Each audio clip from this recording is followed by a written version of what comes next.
Hello and welcome back to Digging with Dallas. That's right, that's me. If you are new here, please consider subscribing and liking to my channel. It really does mean the absolute world to me. So back to what I'm doing today. For the subscribers I've already got, I did say I've been really busy in my personal life and I've had a lot on. It happens, but we're back in the game now and I've actually been moving my pond around. I'm going to show you exactly where that is today. I built a new plant drop. It's taken me quite a while.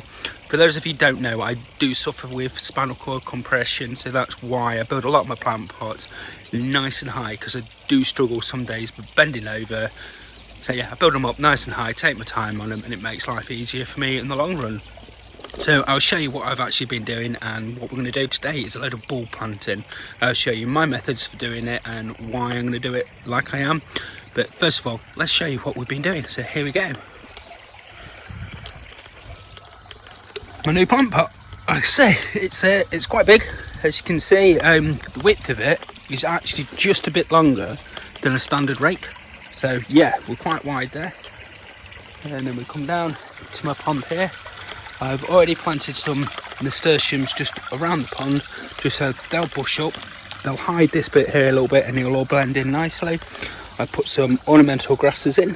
Again, the reason for this is the dragonfly larva that is in there, surprisingly. When that emerges, it can come out onto this and it'll give it something to climb up, dry up before it emerges, along with the reeds and everything in there. So that's all going to work. This here is not finished yet, so ignore the messy bit here. But it is going to extend roughly to where that skateboard is. So it's going to be nice and long, a nice big L shape as it goes round, and then this here is going to come our main seating area. As you can see, I'm still working away and I've got a lot of my tools, bits and bobs laid out in it.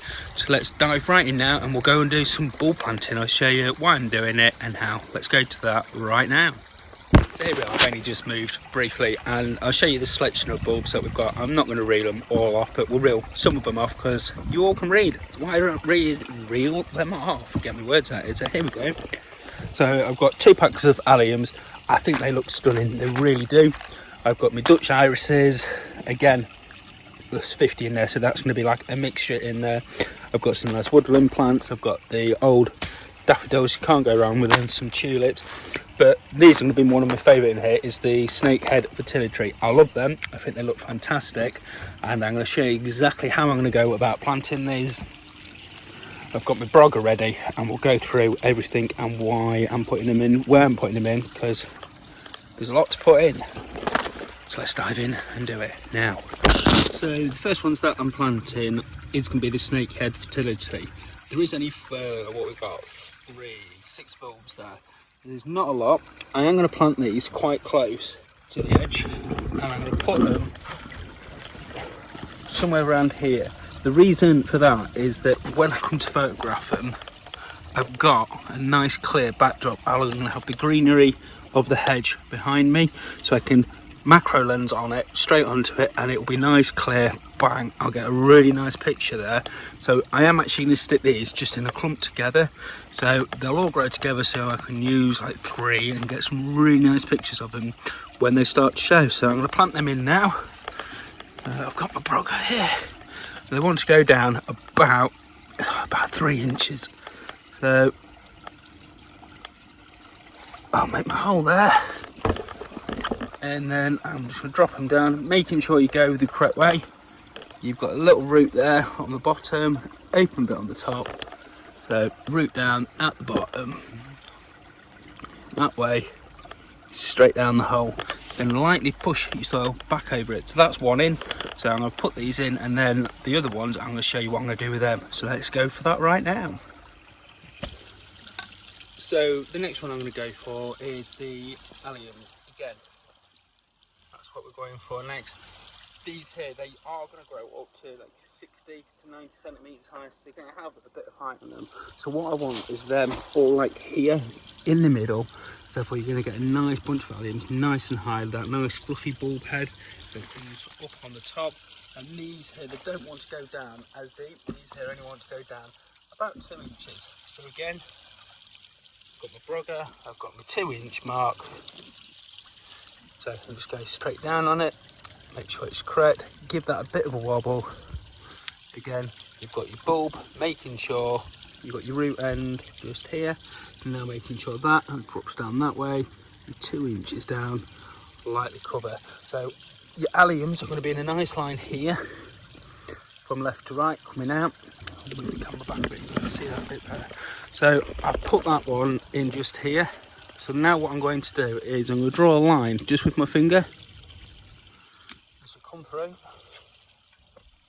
So now I know the allium bulb is here, and what I can now do is follow this line down, so when they grow up they are all going to be on the same line, so they're not going to be crisscrossing about, which I don't want from the alliums. So again, they do want to be about 3-4 inches apart, so my 4-inch marks here, so I can come here, next one down, 2-inch mark, root stock down, push it down, cover it over, keeping that line. Again, that's there, so I'll do a mark where they are, so I now know my next space is going to come in to here, back down, and this here is just keeping the continuity of it going along. So while I do these ones, I'm going to cut the video on these ones here, and we'll go for something else. So again, there we go, I now know they're on these lines here. So I'm going to crack on with that, and we'll plant some more bulbs of a different variety next. Join me with that. So the next one I'm going to go for is the Dutch irises. With these, I'm going totally different with these. I'm not fussed where these go at all. So I do want these in random places. So what I'm actually going to do with these is, this is a good job you can actually do with kids as well. So you get a bulb, excuse the camera, you're going to get a bulb, and I'm going to throw it up. That's where it's landed, that's where it's going to get planted. So these here are going to be in totally random places. That's one done. Another one, throw it up in the air, it's landed. Down here, that's where that one landed. So again, roots down first, in it goes, bang. Right, it was 50 in that, so that's 48 to go. I'm not going to bore you, mate, watch 48 of them. So I'm going to crack on and do those ones. Just join me again in a minute when we plant some others. So the next bulb I am going to plant is your Hyacinth. These are really nice, they've got a fantastic sense of smell to them. They do grow up quite big, I would say quite big. There's going to be 25 centimetres on height in there. They want to be about 15 centimetres deep, so they do want to go down in the soil quite a long way. They'll flower March, April time, and about 15 centimetres apart. All these bulbs and everything that I've got, a lot of them were like 3-5 quid, so they're not expensive bulbs by any sense of the measure. In here there's four bulbs, so there you go, so they're quite big bulbs. So like I said, these want to go down about 15 centimetres, which is a little bit deeper than my actual brother, so I need to bear that one in mind, that I need to go the full width and some more. So what I'm going to do is I'm going to dig a little hole, make sure it's correct, pop these down. I am going to put these four almost together, not touching, so they do want to be about 15 centimetres apart, but I'm going to put them relatively close to the edge of my plant pot. Again, the reason being, they're centred in where we're going to sit. I'm going to make the most of them, and I think I'm going to put them this side of the pond. So let's go over here, and I'm thinking I'm going to put them somewhere around here. Simple fact is I've still got some work to do down here. I know they're going to be deep enough, so yeah, I'm going to put them, I think, somewhere in the vicinity of that box there. We'll measure it out and we'll get them in. So while I do that, you carry on drinking that cup of tea.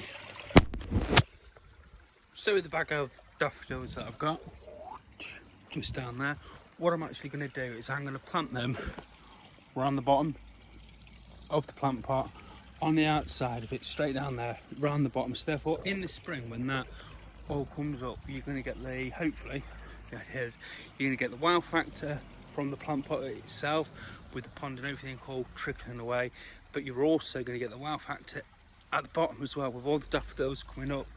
These will actually be painted black. Again, with coloured fur painting in the garden, I always used to go quite light colour. I thought it made it look airy, but I've actually gone the other way now. I've gone dark, and the reason I've gone dark, it actually makes those plants pop out a lot more, and it really does work. So my top tip there is paint your fence black. Go for it, be brave, be bold with it. You'll thank me for it later, because your plants really do stand out on it. So while I'm going to dig this out, digging with Dallas, got it in there, didn't I? While I'm going to dig this out, please remember to hit the like button, subscribe button, notification bell, and other than that, I shall see you on the next episode of Digging with Dallas. Many thanks for now. We'll see you later. Bye bye.